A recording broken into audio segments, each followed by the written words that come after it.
Oxygène Mercantour. Oxygène a eu la chance de rencontrer Bernard Lubrano, qui est le programmateur du Festival du Rire en Montagne de Valberg. Il nous raconte comment lui est venue cette idée, également toute l'importance de ce Festival du Rire en Montagne pour la 4e année consécutive. Bonsoir, et je suis Bernard Lubrano. Alors, Bernard Lubrano, c'est un nom, mais derrière ce nom, qu'est-ce qu'il y a ? Il y a un organisateur de festival. Depuis plus de 27-28 ans que j'organise le Festival d'humour. Je suis programmateur pour Valberg et donc j'amène chaque année un plateau d'artistes. C'est pas des découvertes nouveaux talents, ce sont des artistes confirmés que la profession reconnaît en tant que tels. C'est un coup de projecteur pour dire voilà, ces artistes ce sont des très bons artistes. Il faut regarder ce qu'ils font, leur travail, et en même temps des spectacles tête d'affiche, et en même temps j'amène aussi mes amis, c'est-à-dire des personnalités du monde du spectacle. Cette année on a Gérald Dahan qui est parrain du festival, Thierry Beccaro qui est aussi parrain du festival, Fabrice Cruz qui est un des plus gros producteurs de France. Voilà, donc c'est mon rôle dans le festival d'amener tous ces gens, ces artistes, et de faire en sorte aussi, il y a le côté relationnel, que les choses se passent le mieux possible, créer la convivialité autour de tout ça. Et donc c'est bien la 4e édition du Festival du Rire en Montagne à Valberg. Comment est venue l'idée d'organiser un tel événement en station ? C'est une idée un peu... Il y a de nombreuses années, je travaillais, malgré mon métier de comédien, je travaillais en événementiel et j'organisais avec l'équipe de France de gymnastique des tournées. Et on a fait une tournée en région PACA, et en gymnastique, il faut beaucoup d'agrès. Et donc, il y avait des semi-remorques qui se déplaçaient avec le matériel. Et j'ai eu beaucoup de galères un jour. J'étais un peu dans les ennuis de transport avec la pluie, la neige, etc. Et je me suis arrêté. J'ai décidé de faire un festival d'humour, et c'est parti de là. Voilà, de passer du sport à l'humour au théâtre. Et pourquoi avoir choisi Valberg en particulier pour ce festival ?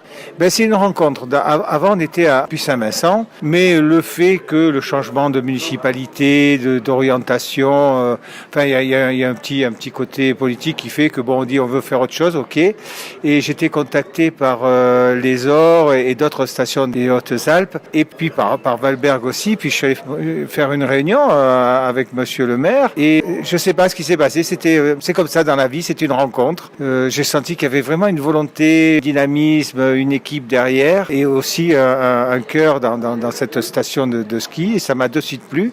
Et j'ai pas été déçu parce que les commerçants ont toujours joué le jeu avec nous, la mairie aussi. Enfin voilà, c'est une rencontre. Et le fait est, c'est que maintenant, Valberg, on en parle un peu en France, dans les cercles de l'humour, et que au bout de 4 ans, tout le monde connaît et reconnaît Valberg comme festival entier d'humour en France.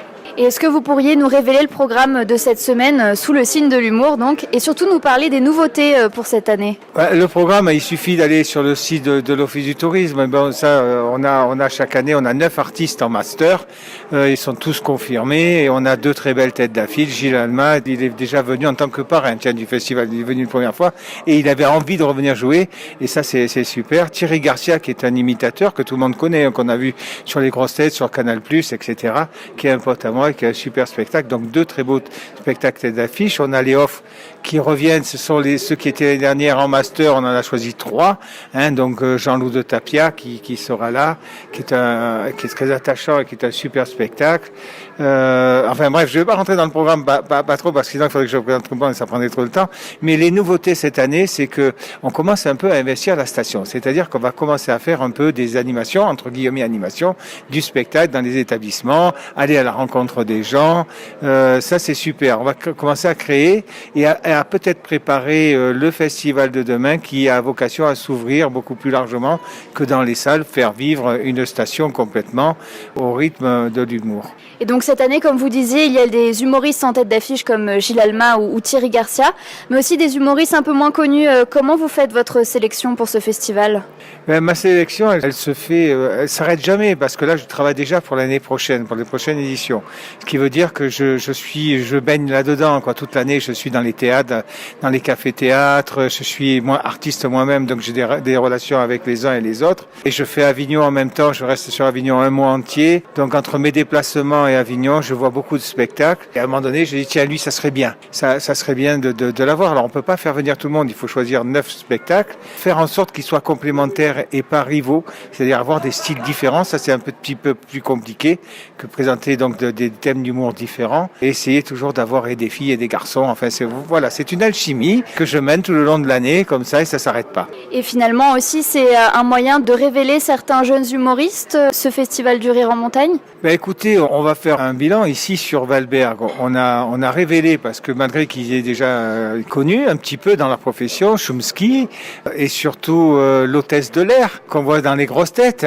Cyril Etes aussi qui est sur les grosses têtes, qui est rentré sur les grosses têtes, mais tout ça s'est fait à Valberg. Donc ça sert à ça, parce que peut-être que cette année, et j'en suis persuadé, il y en a peut-être un ou deux qui vont partir en grosse production sur Paris. Là, c'est un scoop, il y a Jean-Loup qui va jouer ici, qui est pris par une production parisienne. Ça a été signé, ça va se faire. Voilà, donc c'est pour les artistes, c'est important de venir sur Valberg, parce qu'il y a des résultats concrets pour leur profession et pour leur avancée de carrière. Eh bien, merci beaucoup Bernard. Et donc, on a hâte de voir comment va se passer ce festival du rire cette année. Oui, on a hâte que ça commence, d'ouvrir le festival. C'est toujours un moment un peu agréable que de déclarer ouvert cette 4e édition du rire à Valberg. Et c'est l'adjointe au maire, Madame de Poul-Piquet, l'adjointe à la culture, qui va ouvrir le festival cette année.